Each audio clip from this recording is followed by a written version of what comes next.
ई agenda आत्मनिर्भर भारत के इस मंच पर मुख्तार अब्बास नकवी साहब, बहुत स्वागत है आपका। और बिना देर के राहुल गांधी की ओर से जो सवाल खड़े किए गए हैं उसी पर मैं आपका जवाब चाहूंगी। उन्होंने कहा है कि सरकार साहूकार की तरह काम कर रही है, विदेशों की नकल कर रही है। ऐसा नहीं होना चाहिए, हमें कर्ज नहीं बल्कि कैश डालना चाहिए मजदूरों को। इस पर आपकी टिप्पणी।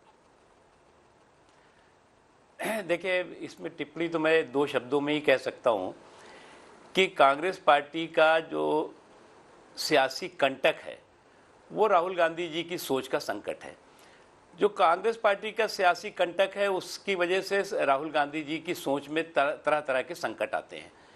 आज जब वो बात कर रहे हैं, इस संकट के समय में बात कर रहे हैं और ये आपदा से के संबंध में सरकार द्वारा किए गए प्रयासों के बारे में बात कर रहे हैं, तो उस समय भी उनको कैश ही नज़र आ रहा है। अरे भैया, 51 करोड़ 41 करोड़ 41 करोड़ से ज़्यादा किसानों को, मजदूरों को, ज़रूरतमंदों को इसी दौरान केंद्र सरकार ने डीबीटी के तहत, हाँ ये बात सही है कि उनके समय में कैशबाजी बहुत होती थी, लेकिन आज जो है वो जनधन खाते भी है देश भर में, देश के लोगों को ये डिजिटल सुविधाएं भी हैं, उन तक जो है वो लगभग 52,606 करोड़ पहुंचाया गया है इसी दौरान। उसके अलावा और भी तमाम जो सुविधाएं हैं और भी तमाम जो ज़रूरतें हैं लोगों की ज़रूरतों के हिसाब से दिया गया है। दूसरी चीज़ ये कि उधार उधार उधार, ये उधार नहीं है, ये गरीबों, किसानों, मजदूरों का उद्धार है और उद्धार के लिए ये किए जा रहे हैं। ये जो सारे की सारी गतिविधियां हैं, दिक्कत ये नहीं है। दिक्कत ये है कि इनको जो है वो सरकार के या समाज के या देश के भलाई के काम कभी भी हजम नहीं होते। कभी भी उनको ये बात महसूस नहीं होती कि इस संकट के समय में जो भी सरकार कर रही है आज मजदूरों के लिए, किसानों के लिए, आम लोगों के लिए जो ज़रूरत, जिनको इस वक्त ज़रूरत है, वो समावेशी सोच के साथ कर रही है, संवेदनशील सोच के साथ कर रही है, ईमानदारी से कर रही है। और वो वक्त, जिस वक्त की दिल्ली के सत्ता के गलियारे में सत्ता के दलालों की बोलबाला हुआ करता था और लूट लाबी का चौतरफा जो है वो हंगामा होता था, उस दिल्ली के सत्ता के गलियारे से सत्ता के दलालों की नाकेबंदी और लूट लाबी में तालाबंदी हुई है। इसलिए उन्हें कैश कैश कैश कैश समझ में आ रहा है और कैश पे जो ऐश करते थे उनको लगता है कि सिर्फ कैश पे ऐश होता है। नहीं, आज जो लोगों तक पहुंचा है ईमानदारी के साथ, बिना किसी बिचौलिए के मदद से, वो लोगों की राहत है, वो लोगों की जो है वो मदद की जा रही है। इसके अलावा तमाम जो आज पैकेजेस की बात वित्त मंत्री जी कर रही हैं, वो जो है वो अगर ईज ऑफ लाइफ के से संबंधित है, ईज ऑफ एग्रीकल्चर से संबंधित है, ईज ऑफ लॉस को जो है वो तमाम ऐसे दकियानूसी ला है, उन तमाम दकियानूसी कानूनों को जब से मोदी जी की सरकार आई है, मोदी जी की सरकार ने उन तमाम दकियानूसी कानूनों को जरूरत के हिसाब से खत्म किया है। लूट लॉबी में तालाबंदी और इस तुकबंदी के जरिए आप, राहुल गांधी ने जो सवाल खड़े किए हैं, आप उनकी मंशा को कटघरे में खड़ा कर रहे हैं। लेकिन आगे बढ़ते हुए वो ये भी कहते हैं कि दरअसल राजकोषीय घाटे के कारण विदेशों में हमारी रेटिंग कम हो जाएगी, इस वजह से सरकार की ओर से ऐसे कदम उठाए जा रहे हैं। हमें विदेशों की नहीं बल्कि देश के लोगों की, आम हिंदुस्तानियों की चिंता करनी चाहिए। और मैं राजनेता के तौर पर नहीं बल्कि हिंदुस्तानी होने के नाते सरकार से ये बातें कहना चाहता हूं। अरे भैया, अभी भी आपको जो है वो स्वदेशी पच नहीं रहा है, आपको स्वदेशी से परेशानी है, आपको जो है वो स्वावलंबी और आत्मनिर्भर भारत से जो है पीड़ा है। उसके बाद आप हिंदुस्तानी हैं तो बहुत अच्छी बात है कि जिसको स्वदेशी से जो है वो परेशानी हो, आत्मनिर्भर और स्वावलंबी भारत से पीड़ा हो, उसके बाद भी वो अपने आप को भारत की कहता है, तो उसका बहुत बहुत स्वागत है। लेकिन मैं एक बात बताना चाहता हूँ, आप राजकोषीय घाटा, आप जो है वो जीडीपी, आप उसके बाद जो है वो पूरे की पूरी तरह से लेखा जोखा हिसाब किताब कर लीजिएगा। अभी पार्लियामेंट आएगी, सब आपको हिसाब किताब और लेखा जोखा मिलेगा। अभी मोदी जी की प्राथमिकता है गांव, गरीब, किसान, मजदूर और वो नौजवान जिसको कि विश्वास की जरूरत है, जिसको कि विकास की जरूरत है, जिसे कि आत्मनिर्भरता के साथ, पूरे एतमाद के साथ, पूरी मजबूती के साथ इस चुनौती और इस संकट के समय में राहत दी गई है और राहत के साथ वो चल रहा है। अब आज जो है वो हम लाए हैं तूफान से कश्ती निकाल के।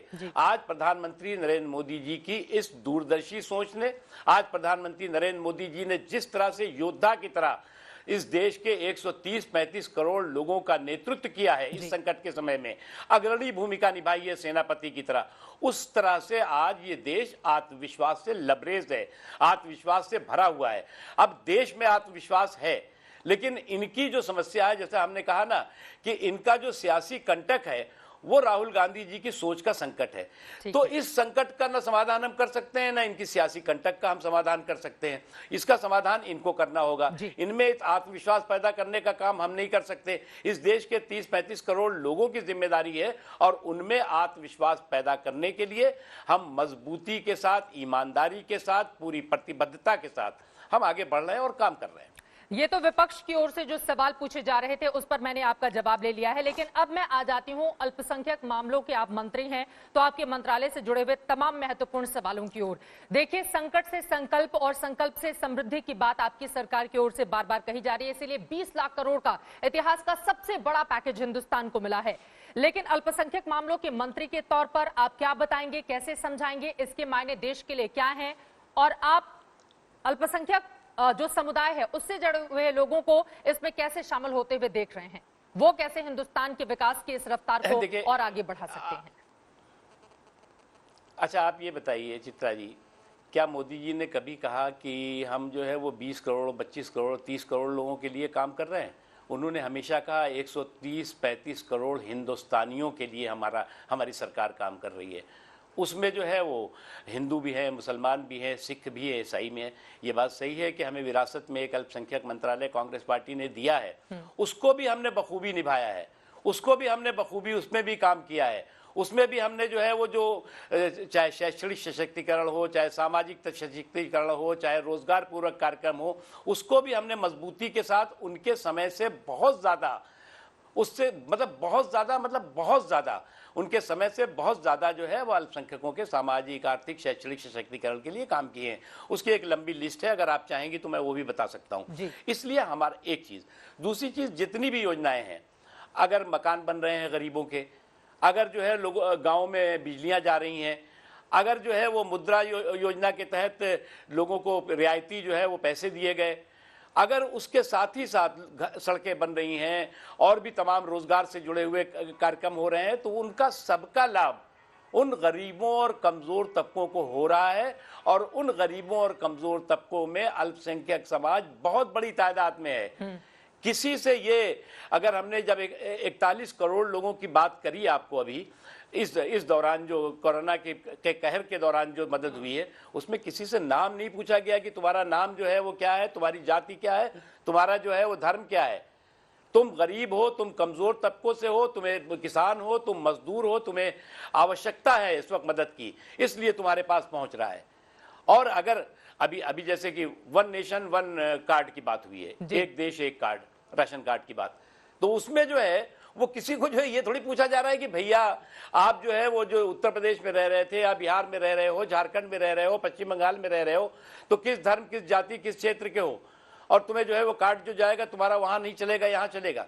ये जो सारे के सारे रिफॉर्म हो रहे हैं, या किसानों को जब कहा गया कि आप अपनी फसल का बिना कोटा, परमिट, लाइसेंस, बंदिश के आप अपनी फसल का उचित दाम जहां मिले आप बेच सकते हैं, उसमें किसान बहुत बड़ी तादाद में हर समाज के हैं, उसमें अल्पसंख्यक समाज के भी हैं।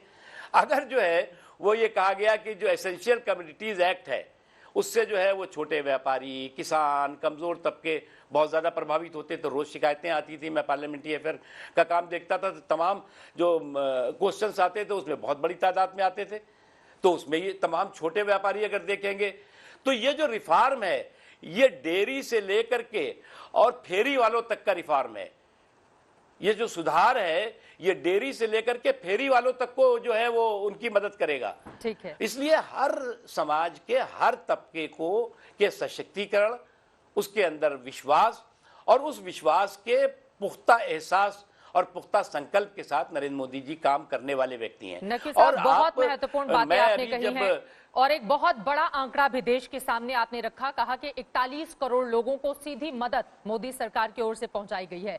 अब इसी से जुड़ा हुआ सवाल, चूंकि आज की तारीख कम से कम बीजेपी के लिए काफी ज्यादा महत्वपूर्ण है, क्योंकि आज की तारीख में 1996 में अटल बिहारी वाजपेयी 10वें प्रधानमंत्री के तौर पर शपथ लेते हैं। 2014 में 30 सालों के बाद नरेंद्र मोदी की सरकार प्रचंड बहुमत के साथ 30 सालों के बाद अपनी सरकार बनाती है और तब से लेकर अब तक आप लोगों का राज कायम है हिंदुस्तान में। लेकिन सवाल यह है कि इसी के साथ आज की तारीख में कुछ तस्वीरें ऐसी आ रही हैं, और आप तो भावनात्मक तौर से मैंने देखा भी है कि बहुत दुखी भी होते हैं इस तरह की तस्वीरों देखकर, और कदम आगे बढ़ाने के बाद कहते हैं मजदूरों का सड़कों पर चलना ये अपने आप में इंडिया और हिंदुस्तान के बीच बंटवारे की गवाही दे रहा है। इसको कम करने के लिए, इन तक मदद पहुंचाने के लिए आपकी सरकार की ओर से तुरंत कड़े और बड़े फैसले क्या लिए जा रहे हैं, ताकि कम से कम अभी जो विचलित कर देने वाली तस्वीरें आ रही हैं उसको कम किया जा सके, खत्म किया जा सके? देखिए, ये बिल्कुल बहुत ही दुखद भी है, बहुत दुर्भाग्यपूर्ण भी है।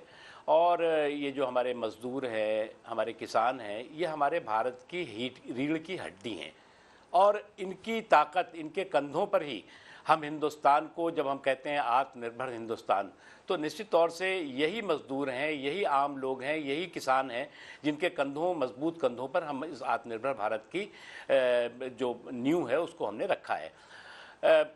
हमारे हिंदुस्तान, क्या पूरे दुनिया के एक स्वाभाविक नेचर होता है कि ऐसे संकट के समय में लोग घरों पर जाना चाहते हैं।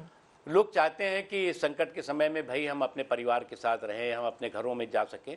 और उसके लिए जहाँ तक केंद्र सरकार की बात है, केंद्र सरकार ने और कुछ राज्य सरकारों ने भी बहुत ईमानदारी से पहल भी की। केंद्र सरकार ने ट्रेनें चलाई, लगभग 1000 के इर्द गिर्द ट्रेनें अब तक चल चुकी हैं, और भी ज़्यादा हो जाएंगी, जिससे कि जो हमारे प्रवासी मजदूर हैं उनको उनके ठिकानों तक पहुंचाया जा सके। और उसके लिए जो है वो तमाम तरह के इंतज़ाम, तमाम तरह के, उस पर भी कांग्रेस पार्टी और कुछ पार्टियों के लोगों ने तमाम तरह के कन्फ्यूज़न क्रिएट करने की कोशिश की, लेकिन फिर भी लोग पहुंचना शुरू हुए। उसमें कुछ स्टेट गवर्नमेंट्स हैं, मैं उसमें नाम नहीं लेना चाहता, कुछ स्टेट गवर्नमेंट्स ने इसमें संवेदनशील जो व्यवहार इसमें अपनाना चाहिए था उसको नहीं अपनाया। उन्होंने कहा जी हमारे राज्य में जो है वो अभी लाने की ज़रूरत नहीं है, हम अलाउ नहीं करेंगे, हम उनको जो है वो स्वागत नहीं, क्योंकि स्वागत का विषय नहीं है इसमें। आप जब मजदूर जाता है, मजदूर जाएगा तो आपको जो है वो उसमें केंद्र सरकार या गृह मंत्रालय ने सारी जो है वो व्यवस्था की हुई है, राज्य सरकारों को दिया हुआ है कि अगर आपको जो है वो शेल्टर बनाना है आइसोलेशन का या क्वारंटाइन का, उसके लिए भी व्यवस्था है। उनके 3 वक्त के भोजन की व्यवस्था के लिए भी फंडिंग दी गई है, उसमें राज्य सरकारें भी मदद कर रही हैं। लेकिन आपने कहा कि नहीं, हम आने नहीं देंगे।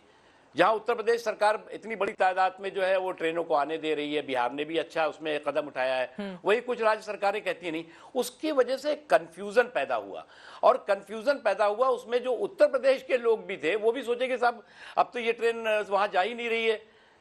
और उसमें फिर वीडियो चला, उसमें जो है वो कुछ साइबर ठगों का भी इन्वॉल्वमेंट हो गया। उन साइबर ठगों ने जो है वो फेक, फैब्रिकेटेड एंड फर्जी वीडियो के जरिए जो है वो मजदूरों को गुमराह किया। अब आपको मालूम है कि हर आदमी के पास जो है मोबाइल भी है, उसके पास स्मार्टफोन भी है, 1 मिनट में उसको सारी चीज़ें, आपका टेलीविज़न चैनल वो देखे ना देखे, वो मोबाइल पे जो है वो न्यूज़ भी देख लेता है। और जो वायरल इस तरह के फेक के फैब्रिकेटेड कहानियाँ, किस्से होते हैं, उससे भी गुमराही पैदा हुई और एक भगदड़ सी कुछ हिस्से में मची।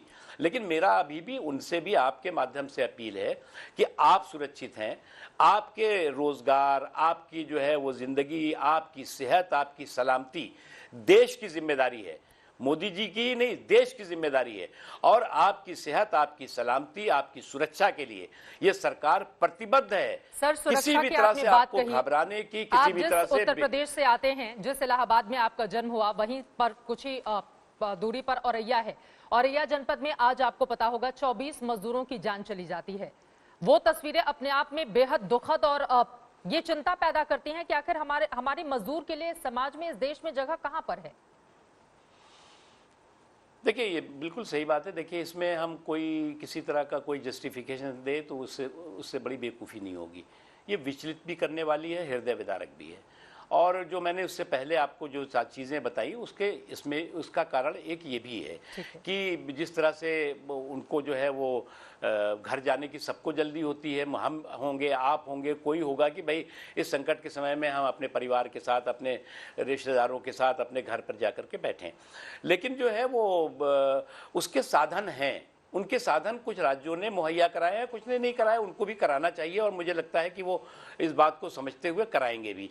तो इस तरह की घटना ये हुई, कई और हुई, ऐसा नहीं है कि यही अकेली हुई, कई और हुई और किसी भी इंसानियत को, किसी भी मानवीय मूल्यों को विश्वास करने वालों को झकझोरने। बिल्कुल सर। अब मैं आ जाती हूं, चूंकि सीधे सीधे मोदी सरकार को लेकर, आपकी बीजेपी की सरकार को लेकर सवाल पूछे जा रहे हैं असदुद्दीन ओवैसी की ओर से। वो अभी टीवी कैमरे पर तो सामने नहीं आ रहे हैं, लेकिन वीडियो ब्लॉग बनाकर लगातार निशाना साधना उनका जारी है, खासतौर से यूपी की सरकार को लेकर और गुजरात सरकार को लेकर उनका ताजा ब्लॉग है। उनकी ओर से कहा गया है कि दरअसल जो मुसलमान हैं उनके साथ ये सरकार भेदभाव कर रही है, महिलाओं को जानबूझकर क्वारंटीन किया जा रहा है, उनको जाने नहीं दिया जा रहा है घर पर। तो उनका जवाब आप कैसे देंगे?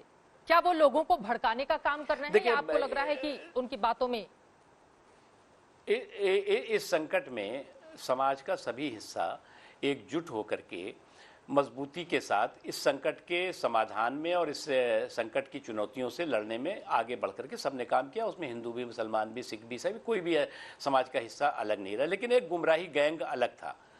ये गुमराही गैंग या जो एक बोगस बैशिंग ब्रिगेड है, ये बोगस बैशिंग ब्रिगेड देश से लेकर के विदेशों तक, इसी दौरान, इससे पहले तो वो सब ट्रेडिशनल प्रोफेशनल इस काम को करने में माहिर हैं ये लोग, लेकिन इस दौरान भी वो बाज नहीं आए। कैसे इसको भी जो है वो सांप्रदायिक रूप दे दो, कैसे इस समावेशी जो सशक्तिकरण और समावेशी सोच के साथ प्रधानमंत्री नरेंद्र मोदी जी काम कर रहे हैं, उसको किस तरह से लोगों में कंफ्यूजन क्रिएट करो, उसको कम्युनलिज्म का तड़का लगा करके और लोगों को गुमराह करने की कोशिश करो और दुनिया को ये बताने की कोशिश करो कि बहुत भेदभाव हो रहा है। एक साहब ने तो चिट्ठी लिख दी बड़ी सी, बिल्कुल, अरे भैया इस देश में रह रहे हो, इस देश में खा पी रहे हो, इस देश में फल फूल रहे हो और चिट्ठियां लिख रहे हो पता नहीं कहां कहां। मुझे लग रहा है कि इस तरह की जो सोच के लोग हैं, सीमित लोग हैं, चुटकी भर लोग हैं और इस तरह की सोच को इस देश की सोच के रूप में न कभी देखा गया है न कभी देखा जाएगा। ये देश जो है वो चाहे वो बहुसंख्यक हो चाहे और समाज के लोग हों, वो सब अगर इस देश ने एक बहुत छोटा सा जवाब रास्ता चुना है, ठीक है सर, समावेशी।